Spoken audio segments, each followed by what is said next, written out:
Hello, Dojo family. It is so good to come to you today with one of my dearest sisters, Christine Olivia, who is an author, a ceremonialist, a child of magic herself, who really walks as the embodiment of one of the characters in her own stories with such beauty and innocence that you radiate from your heart, like with every breath, with every walk. And one reflection I've also given her quite often is that there is this innocence that's so authentic, and there's this like childlike awe and wonder and love and open-hearted energy that this woman exudes. And at the same time, there is also a profound ferocity and strength that is rare to find in one that has such a strong feminine essence. Like, this woman stands for what she believes in. This woman has a sharp sword of truth. This woman is a very good friend, even when it's uncomfortable. And so we've built trust over the many years that we've been dancing together. I remember one of the first really deep dives we had was under this tree in Topanga for hours, just laying and being connected to nature and finding all the ways that our paths harmonize and all the ways that we've served as really beautiful mirrors for one another. And so I feel so honored to introduce all of you today to Christine Olivia, who inspires me on the path so often. And Christine, I'd love for you to just share your voice and one thing that really feels most alive for you today to bring forward to the Dojo fam. Hmm. Well, thank you for that beautiful introduction, first off. I am so grateful and so honored to be here, deeply touched by what you shared, and just so grateful to have a beautiful sister who can see me in my fullness. And yeah, so just thank you for that. Ah, yeah. So what is alive for me? There's so much. And I mentioned earlier how I'm really feeling into sharing about remembering our roots. So really feeling into my indigenous roots, into my Mayan traditions and culture and my lineage. Mhm. Something really important to feel into and to share with others. So that's what's alive for me in this Yeah. moment. Mm. I love that. And one thing when we bring forward something that is so deep, literally like the roots go deep, right? Like, this is the Mayan tradition. Man, talk about deep roots, talk about ancient ancestry there and deep lineage work. It also kind of signals to me that when you've developed a passion about something to the degree that you have, like reconnecting to your roots, your lineage, and your ancestry, and sharing that with the world, it also indicates to me that at some juncture, there had to have been a feeling of disconnection with the roots, because I really find we always, at least the integrous teachers that I find, are always teaching from the walk. They're always, and there's some deep humblings that happen on the walk. And I think sharing from some of those humblings bring the integrity that yields itself to meaningful, profound teaching. So I'd actually like to start there, is Yeah.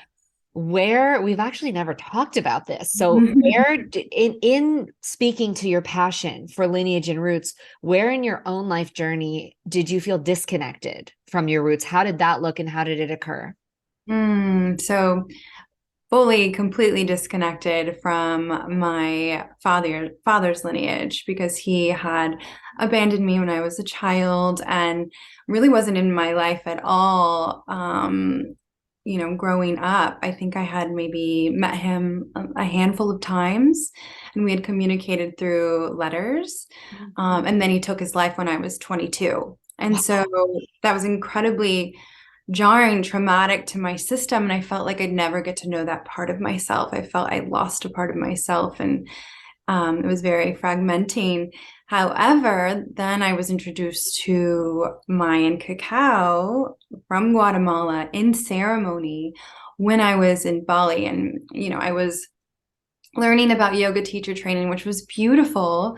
and a lot easier to connect with. I think a lot of times when it comes to our own lineage and our own medicine, our own magic, it can really be hard to connect with that medicine because there's so much trauma around it. Whereas we can see other traditions and it can be really light and easy and just easeful to connect with. So yoga was that for me, which was a beautiful door and way to come into connection with my own lineage and the medicine that was there. So it was fully disconnected to the point where I had forgotten I was even Guatemalan. And it all came back to me in that ceremony. It was like a coming back to my heart, my ancestors, and then this ancestral medicine. It was incredibly profound. And then that led me to go directly to the lands because I did not have family from that side, from my father's side. It led me to go to Guatemala, connect with the ancestors of the land, connect with the cacao spirit herself. And that's where I felt held and like coming back home to myself. And I want to say that this is also like such a process and, you know, a cycle of remembering. So that was one moment of coming back to myself, and then it continues. And then, you know, it's interesting how things will show up and it'll allow you to kind of forget or question, especially when we've have a lot of trauma within our, you know, intergenerational trauma. It's like things are going to come up, and they'll give you another opportunity to then dive deeper and really come back into remembrance. So it's such a process. Yeah. Well, let's go into that process, because I know that in the dojo field, you know, the listeners here are passionate about the specificities and the devotion that it takes to really break through on our own when it comes to our own evolutionary process, and reconnecting to our lineage and our ancestry is so much a huge part of that. And so I mean, honor and hear just the fracture that you experienced in your relationship with your dad, and the depth of how that journey in itself must have been, and what a gift it was to actually meet your like roots literally on the homeland in Guatemala, connecting with the cacao medicine and really feeling that and aliveness of like, oh, this is a part of me. And so you spoke to, you know, some of the pieces that come up that created barriers, or that were, you know, fearful or resistant filled. What did that look like for you? Like, because it's that initial catalyst is like, yes, this is such a yes. But then what did actually like walking that journey look like? Oh, there's so much I can say. I think there's a part that I get to include is also the maternal side. You know, my mother is Mexican American. So my grandmother from Mexico, my grandfather from Pennsylvania. So there's that. So there's also the Mayan lineage within that side and the Azteca side as well. And I was so fragmented from that portion because I grew up with my mother, grew up with my grandmother. She helped raise me. And they were very much Catholic growing up. And, you know, being Catholic, there's so much superstition around indigenous teachings, around witchery. And so to them, that would have been, you know, way too much to even think about. You know, that was just not even a question. We didn't think about any of the indigenous teachings. We never spoke on it. It was Catholicism is what we would speak to. Jesus is what we would speak to, and not even that much either. We weren't super religious. So I have to say that fragmentation on both sides, all sides, right? With colonization, it's like you are taught, you know, that is less than, that is evil, that is a scary thing that you don't even get to be curious about. So there was no curiosity there. And so it just was me in my curiosity after cacao that led me down that path. And then what continues to come up is decolonizing ourselves. Like colonism is within us. So for me, really breaking that down and re-indigenizing myself is what it comes down to. I think with decolonial work, it's kind of, it can be this feeling or sense that we're not doing it well or we're not doing enough to decolonize.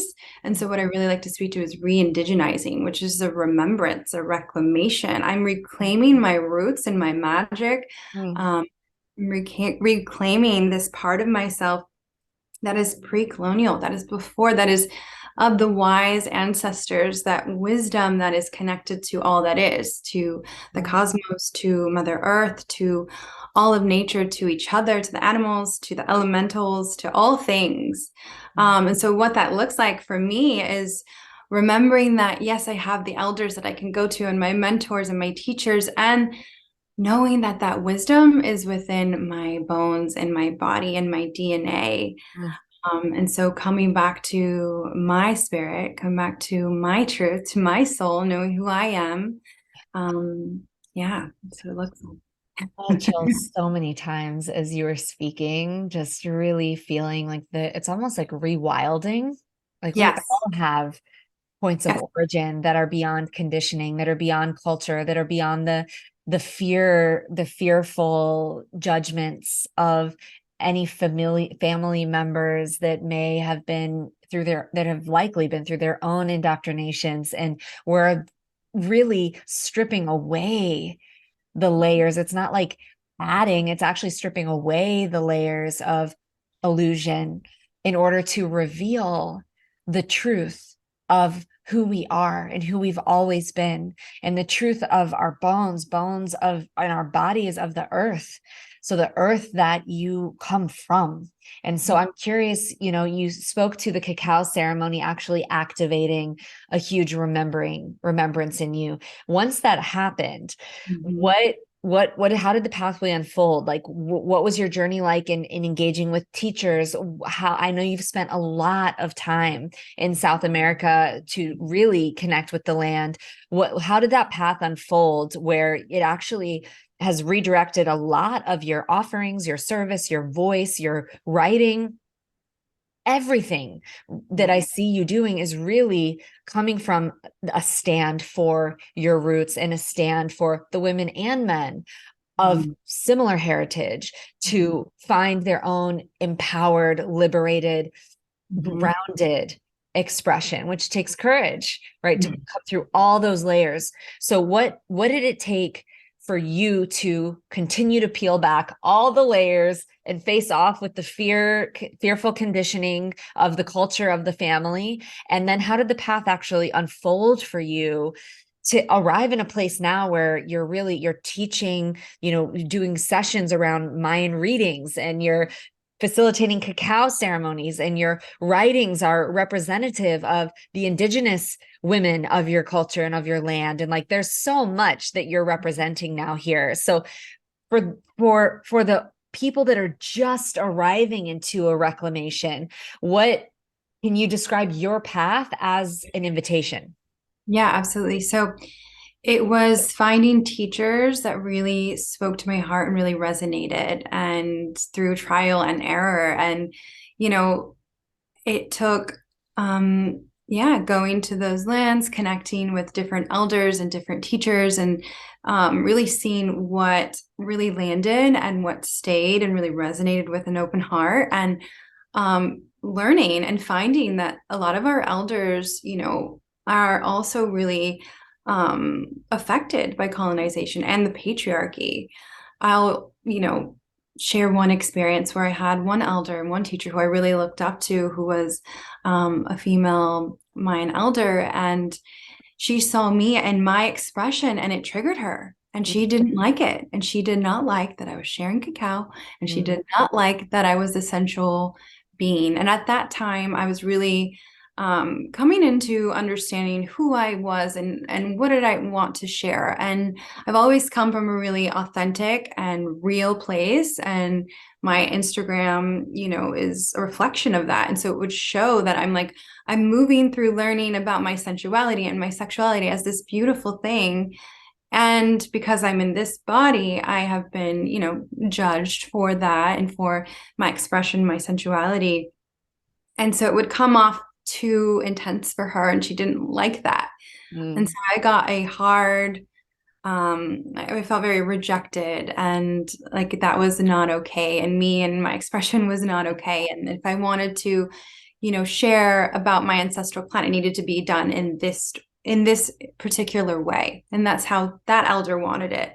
And so it was really good for me to move through that. That was super hurtful, mind you. I was very devastated. I remember crying and feeling like, wait a minute, because this is, the only Mayan person that I was really connecting with at that time. And I felt like it was almost like, an aunt or a family member, and feeling rejected like that was really hard and hurtful. But it also allowed me to really find peace within myself and my expression. It allowed me to feel into like what resonated, and that didn't resonate. I'm like, wait a minute, I'm coming at this in a really beautiful, and it was a really pure way. And, learning that, sensuality can trigger anyone and everyone, and it will, and it can be a beautiful reflection, and it can show you something within yourself, or you can just simply, walk away from that and not be, not learn anything or take away a teaching from that reflection. I feel like there's so many places we can go with this. This is super significant because, we're working with respected elders in spaces that your soul is feeling called into at the level of like your purpose and your dharma.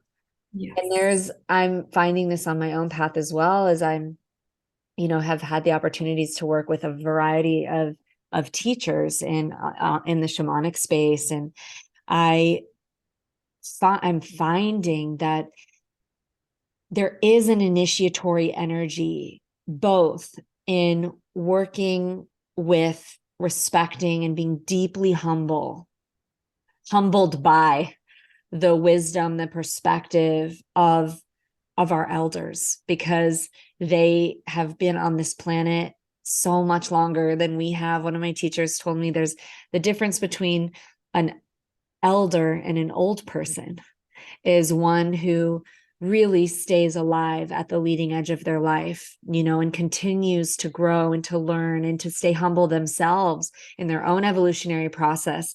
And so to be able to recognize, wow, like if your system is recognizing this is an elder, this is one who has walked and who has stayed current at their own leading edge. This is a wise woman, and this woman's connected to the path that you're calling your dharma.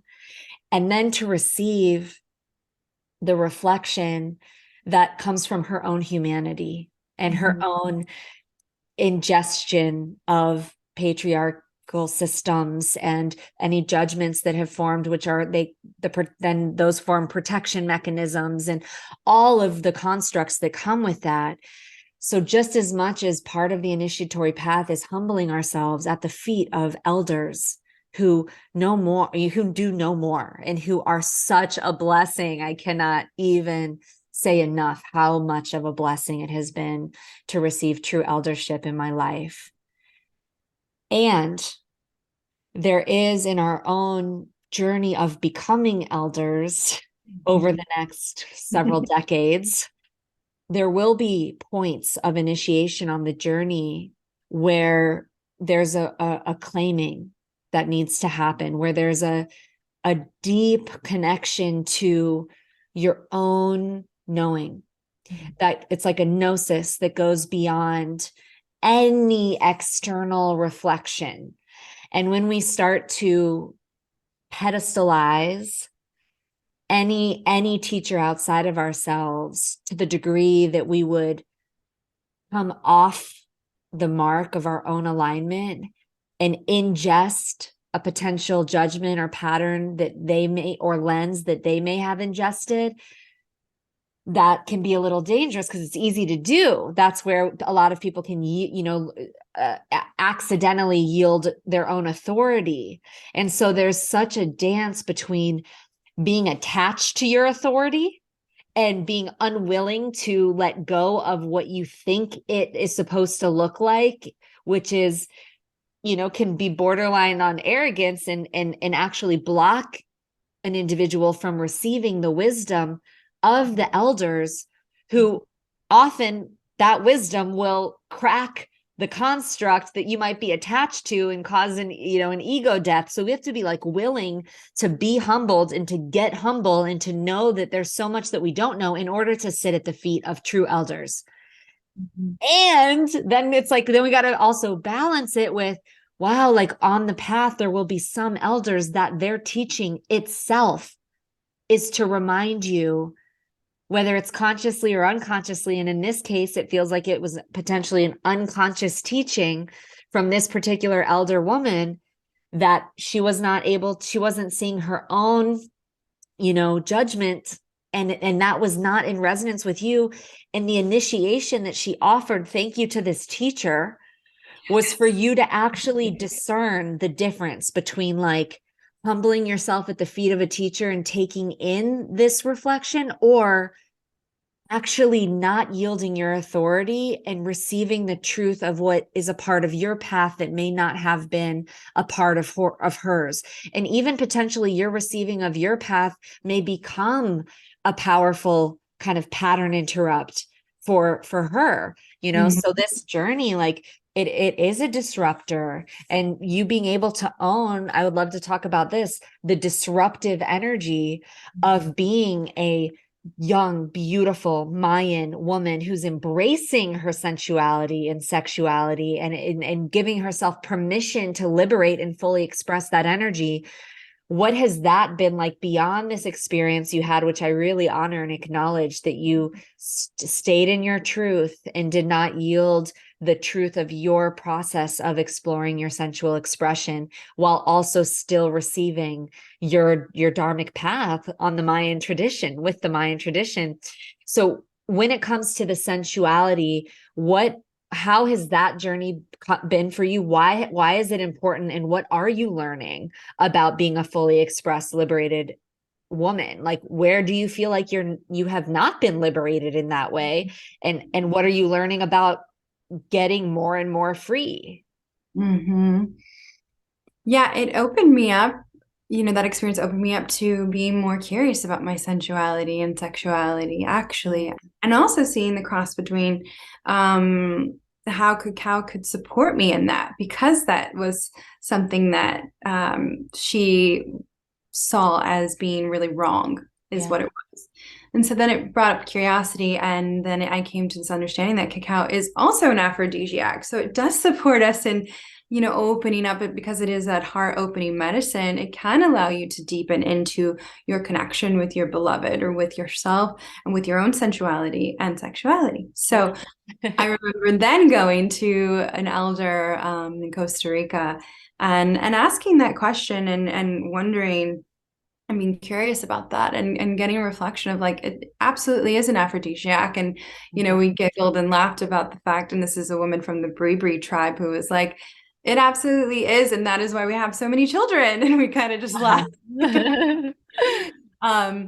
But then, yeah, it opened me up to more curiosity. And then that led me actually to, learning more about shamanic and tantra teachings. And yeah, it was a beautiful process. I feel like it allowed me to deepen into that embodiment, and also, what is the word? Like, yeah, really know when to express that, right? I feel like, at the time when I was first expressing and being very expressive in my sensuality, it was just kind of beautiful and playful, and it was pure, but also not always necessary. I don't need to show anybody. It has nothing to do with anyone, but it was this, it felt very liberated and free. But then you hit these different layers, and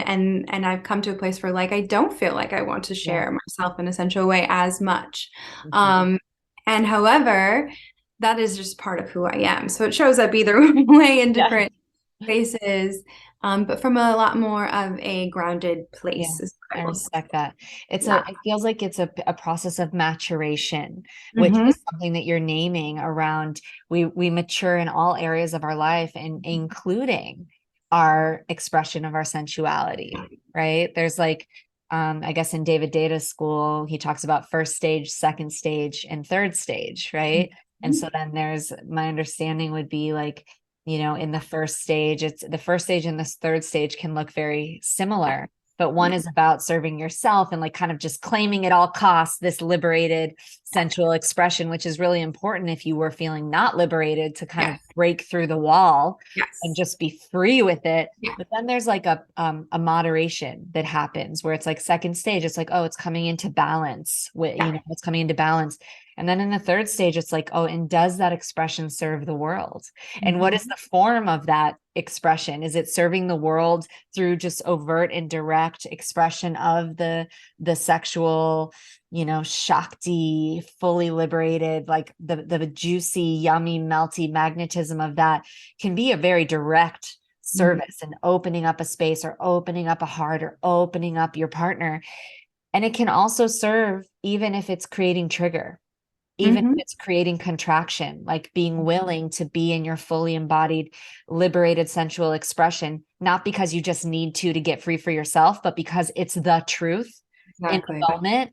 And if it's the truth in the moment, your embodiment may trigger the fuck out of some people. And Absolutely. that's a strong mirror to look at. Like, where is witnessing this beautiful, embodied, expressed woman who's in the truth of it, not to try to be the queen, not to try to da da da, but to actually just to be in the truth of the moment. Mhm. Where does that bring up? Does that bring up insecurity? Does Mhm. that bring up closure? Does that bring up judgment? And to be able to actually take full responsibility when we see other empowered women in their expression. Wow, like where does it reflect to me where I may not be free yet?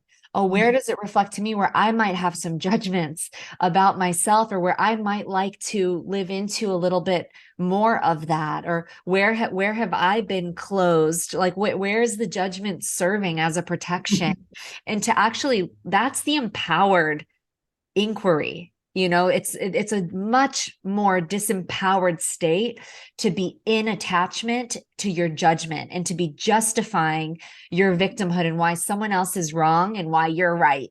There's a trap in that is quite disempowered. And so it's a gift if your embodiment is serving as a trigger for others, if those others are willing to look. And even if they're not, sometimes we have to get real rattled to break into okay, I'm actually suffering through my own judgment matrix.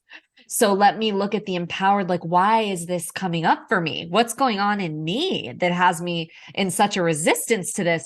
So it's good medicine across the board, whether it's being received in the like expanded end of the wave or the contracted end of the wave. So I really honor either way the courage that it takes for you to be in a rested state of embodied sensual expression, which is Mhm. different than a forced state. Like you're just really, I'm Yeah. actually really experiencing you as like, yeah, like it's not a need. It's just, yeah, I'm willing. It's a truth. And I love it. I love how you said, yeah, they look similar. One and three, they can look exactly the same, but Yeah. there's a different frequency. There's Yes. a different energy from where it's coming, but it can look the same from the outside. So that's Totally. Totally. So now that we're getting into the juice and where some edges might live, a huge part of the field with the dojo is that we look at where are the most alive invitations for expansion happening in our lives. And I'm curious in your own life, like where is life stretching you right now? Like where is the leading edge? There might be a couple, but where is one that's just super lit in your life at the moment where it's like, okay, life, all right, girl. I was literally myself in the shower this morning. Like I can share one of mine too after yeah, you share, please. but like in the shower this morning, I literally, when life just kind of spins you so hard that you think you know what's going on and you've developed this whole matrix of story around it, and then it's all happening for it's serving something that is like totally not what you thought, but it still is serving a purpose. It's like that kind of like blender situate where I'm like, wow, I just feel like I got totally blended. Like life has been is doming me, Mm. and I'm like, all right, girl. And I just started like I was laughing and I'm like, it's not, I don't think I'm losing my mind, but I've definitely been getting blended where I'm just like, oh my God. Like it's like it makes so much sense only after going through the portal of this makes absolutely no sense, and so coming through the other side of just being like, wow, the perfection in life's design to Yeah. specifically bring up your shadow material and your Yeah. blind spots Oh, yeah. is insane. It's just, it continues. I kind of get off on it, I have to say, as a very scorpionic person. I have created an ecosystem of containers called the Dojo. So I really do appreciate, I do appreciate the perfection and the design of all of what it takes to get free, and the decision on a higher level, the choice that we've made to come into human bodies in order to feel our way through exactly where the expansion needs to happen. And I'm curious, what's that looking like for you? What's so casual conversation on this day here? What's that looking like for you, Wow. girl? Yeah. You have me sweating over here Yeah. because, yeah, what comes up is, okay, so yesterday, and I can't go into the specifics because it's a legal matter. Okay. But something came up yesterday and it completely triggered me and it put me into this space. And this is what I was feeling at first was annoyance, irritability, and like, why the fuck do I have to be going through this? Excuse me. But why me? Why am I having to go through this? And what was coming up was like anger. And my partner could see it and he kind of just like spoke to it. And I knew I was kind of bubbling in it. And then I was able to sit with it and I was able to um be with it to some extent. And I was able to even bring in my gratitude practice and feel gratitude for what was coming up for my life, for the little things as well.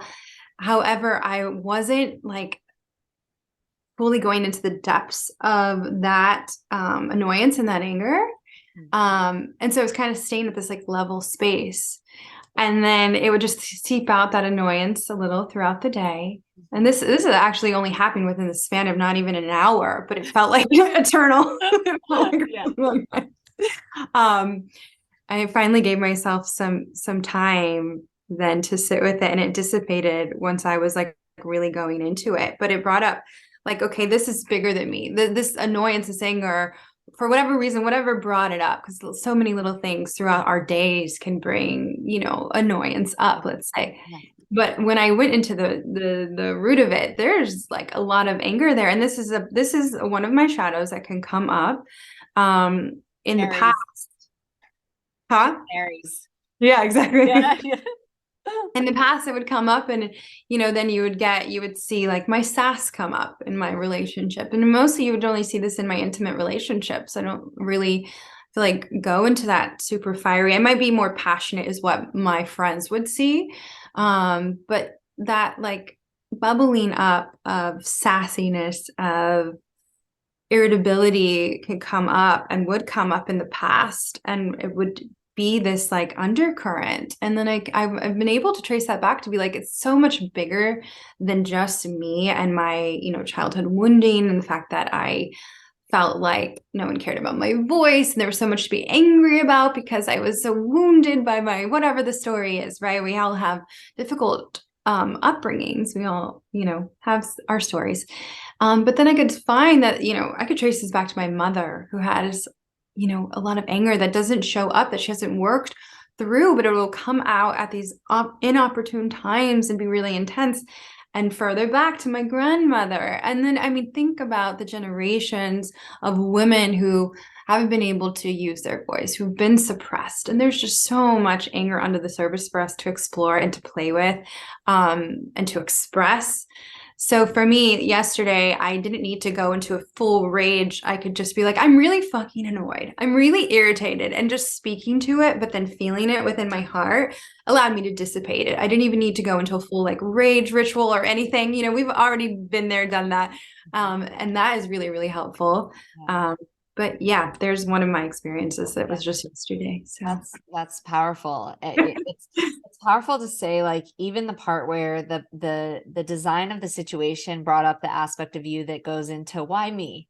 Like, why me? Like, like almost in one expression and embodiment practice of I would recommend if you have that come up where we go into the victim-y kind of like yeah. why me? Like, come on, life, like we're resisting life. It can actually be really powerful to like give yourself a container of 3 minutes or 6 minutes, put a couple songs on and just be like, this is my complainer container. I'm going to tantrum for the Yeah. next 6 minutes. And I'm just going to be like, why, why life? I'm suffering. And you just know that you're holding space for your little girl to come up into the part of you that goes, why me? To Yep. tantrum and to be frustrated. And this is part of just processing the emotional content and the emotional body and honoring that part and not bypassing that part. Mm. And as we let that kind of wave pass, because you could hook on to that, and that could be the next week. The next Mm-hmm. week could be why me? And then everything that you're creating in your experience is a reflection of like how much of a victim you are. And Mm-hmm. what I'm hearing you did, you just like let yourself feel through the energy. You didn't even have to go through a full rage or release process. And then it shifted within a day, like the energy moves and it shifts. And so I just want to, for anyone listening, there are different practices that you can do Mm-hmm. to just help the energy move on the level Yeah. of the emotion. And I think increasing our tolerance, our emotional resilience, which happens with time, which happens with age. I feel like the more things we go through, I can imagine you going through a similar catalyst of this degree 3 years ago would have had a way different experience with Yeah. with this. And so it's like to the degree that we expand our capacity and our resilience to meet life with every catalyst that is designed for us and actually receive it as a catalyst that is designed for us to grow through each of these opportunities. Also, the challenge level increases, our capacity increases, and the challenge level increases. And so I'm really seeing in my own life as well where certain catalysts come Mm-hmm. in and I'm like, wow, if I rewind the script and imagine the version of me 3 years ago going through what this portal is, it would have been just a whole different can of worms, which is why it didn't happen like this 3 years ago, right? It's a different, you're met with the catalyst that you're ready for. Everything that you need and nothing more than you're ready for. I really believe that because here you are still. And look at the life journey that you've been through, even the moments where we really are like, why me? This is too much. I cannot with this.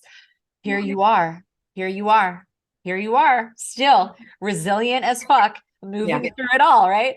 So Mm-hmm. I've had an interesting, I'm going to record a solo episode on this and be more deep in the specifics of it all. But I'll also give kind of like a high level view of life's, man, she is just so twisty and turny sometimes in the way that the whole thing works. And it's always very affirmative of my trust in life. So I've recognized that some of the larger invitations and catalyst growth spurts that have been happening through me lately are without the seasoning of the last 2 years, where I've been on a really deep trust exercise with life through the nomadic journey I've been on and all of the growth spurts that have happened as a result. I have cultivated a trust with life, thank God, that has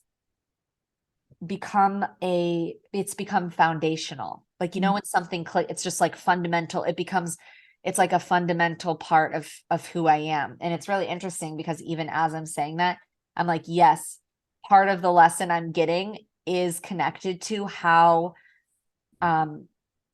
how oracular and visionary and clear and like how I can like where where your superpower and your blind spot can be very Mm-hmm. much connected to the same energy.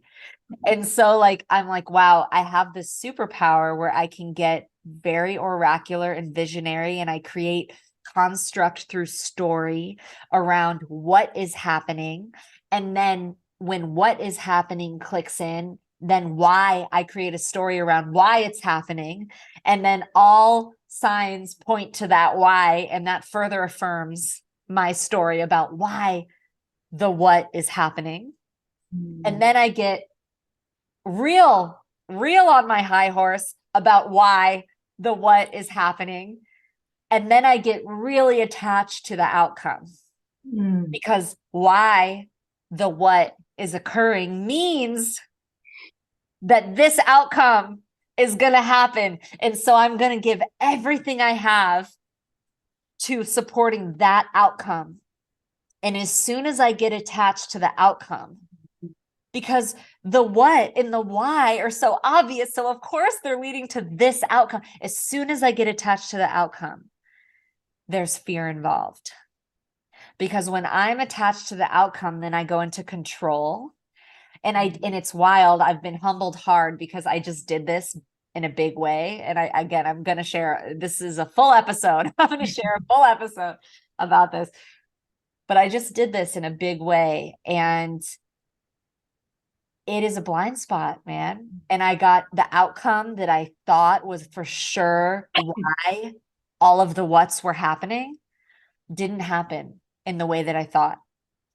And I had like deployed all of the whole cavalry toward that outcome. And then life was like, nope, no, not that. That's not what you think. But what you've deployed on the way to what you think, let's say 70% of that, we just needed you to get where you got, because 70% of that needed to happen, all of that. And about 30% of it, like, you're just gonna have to let that go, girl. Like, sorry, no. And I'm like, fuck, Yeah. like, wow, I really wove quite the story. And again, the essence, like I just said, like 70% of the essence was really important and valuable, but I got ahead of life. The current of my energy, because I can have a big force of energy, got ahead of the current. That makes sense. Where the current of the energy, if the current of your energy gets hooked into an outcome that has not yet happened, you are ahead of the current moment. And that is dangerous from my perspective, but I'm learning it's not dangerous necessarily, because life still organized itself to like support the whole process. And this is a really important learning, to observe the what. Maybe some intuitions come in around the why. Be like, yeah, this is my sense of why the what is happening. And can I still lean back and be like, and let's let life really fill in the blanks before my human Zahara decides that this and this and this and this need to happen, right? So there's the what is occurring that life is very clearly bringing forward. That's factual, that's here, that's current. And then there's the what starts occurring because you as an individual start forcing it to occur. And I think that's when because we're attached to an outcome, you start forcing it to occur because of an attachment to an outcome. That's when I think we start to come out of alignment. And I'm learning that lesson right now. That's an edge for me. It's been very humbling to be like, oh shit, like a little even embarrassing to be like, wow, I was really sure about that. I got real sure about that. And then it's not the truth, at least not yet. It's happening at the pace that it needs to, which is a slower pace than my spirit felt like it needed to go in order to feel safe and in control, and like I could control the outcome. So yeah, there's a lot of humbling in that. And, these are all the learnings, but this one was subtle and surprising, and it had me laughing in the shower. Just kind of like, oh my God, really? Like kind of the really kind of laughter, so it's a journey. It's a journey, Yes. such a journey. So, yeah. So now we've shared our edges. One good medicine for those edges, I imagine, is cacao, which is beautiful heart medicine. So I'd love, as we start to land the ship of the episode, I really wouldn't want to transition out without getting a dose from you around cacao specifically, why it's meaningful to you, like what that medicine, and if you were the voice of cacao, what would you say? And then also your work with I've just seen you so passionate with Mayan readings and Mm-hmm. how the Mayan readings have impacted your life. And if there's anything that is current in the months of April, in the months of April and May, which is like in the season that this episode will be released, that might want to be spoken to. So cacao, right? This beautiful heart medicine, everyone knows chocolate. And yet when we have it in its pure form, it is literally heart medicine filled with all of these beautiful properties, the anandamide, the bliss molecule, the theobromine that gently energizes, the magnesium that relaxes our muscles, feeds our brain, which most people in the Western world are deficient in, antioxidants, the vitamins, the nutrients, all of these beautiful things like PEAs and MAOs that support our dopamine and our serotonin levels. So it's so beautiful for supporting us as like a superfood, but as well as this spiritual aid that allows us to feel good in our bodies and open up to receive what it is, and also release what no longer, what we no longer need. So it sort of makes space and allows us to open up so that we can come into alignment with what our truth is and who we truly want to be in this world. So it's this beautiful medicine, and also just so supportive in like our creativity. A lot of us are artists, and what we're creating, it can really support us in those creations.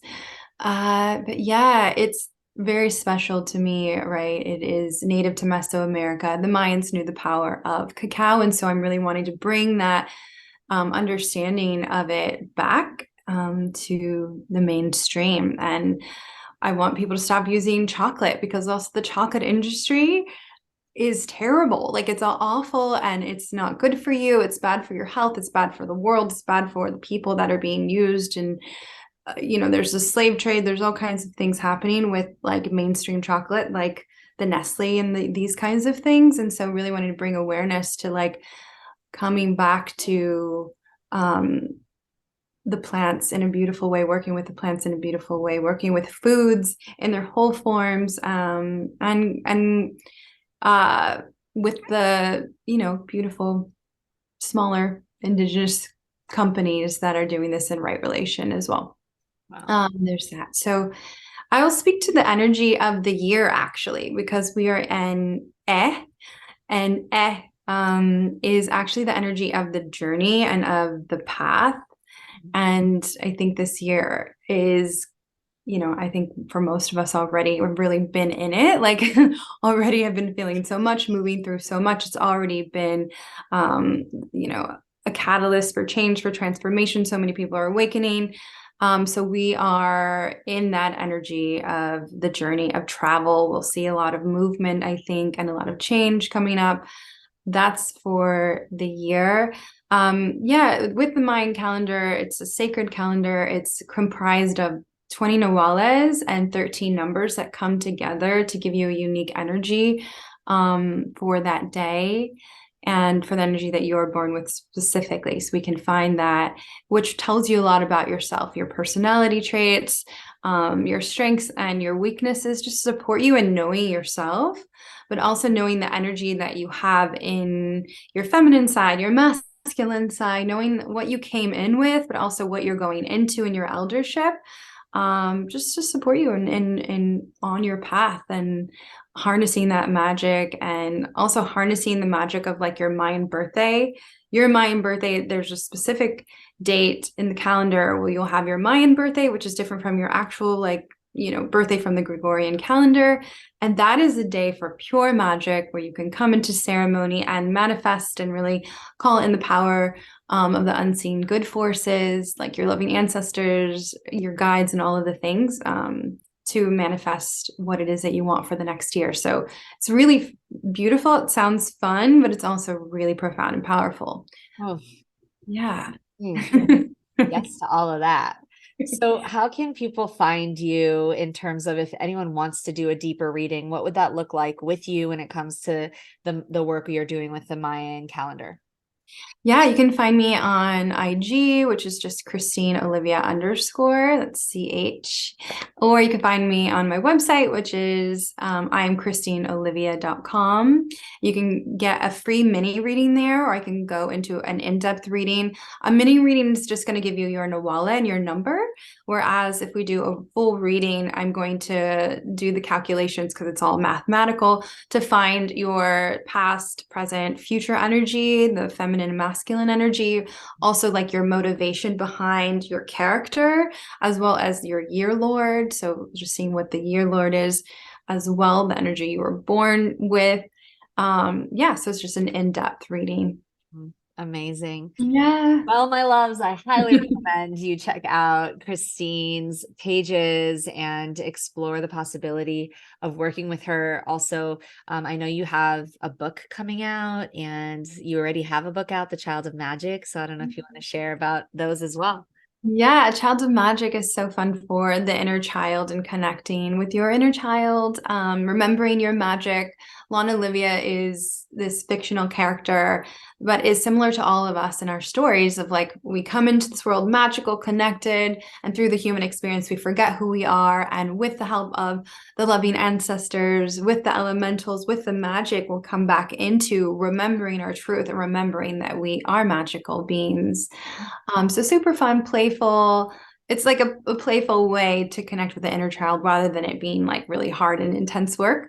Mhm. And then the next book will be coming out next year, and we don't have the title yet, but I'm actually turning that in like 5 days into my publisher with my publisher. So yeah, super excited. Yay. That's amazing. It's Yeah. been so beautiful to witness you co-creating that with your partner and just seeing you birth into life these new projects. And you're being published with Hay House, correct? Yes, yeah. Yes. Shout So out to yeah, so yeah, shout out to grateful. Hay House and the support that that publishing company is offering to bringing medicine, your medicine onto the planet in a bigger way. So yes, please, more. Thank you so much for bringing your voice and your heart and the medicine of cacao onto the Dojo podcast. And I'm so grateful. I love you. I And love you. and to all of you listening, thank you for the depth of your receiving as always. And I look forward to seeing you next time.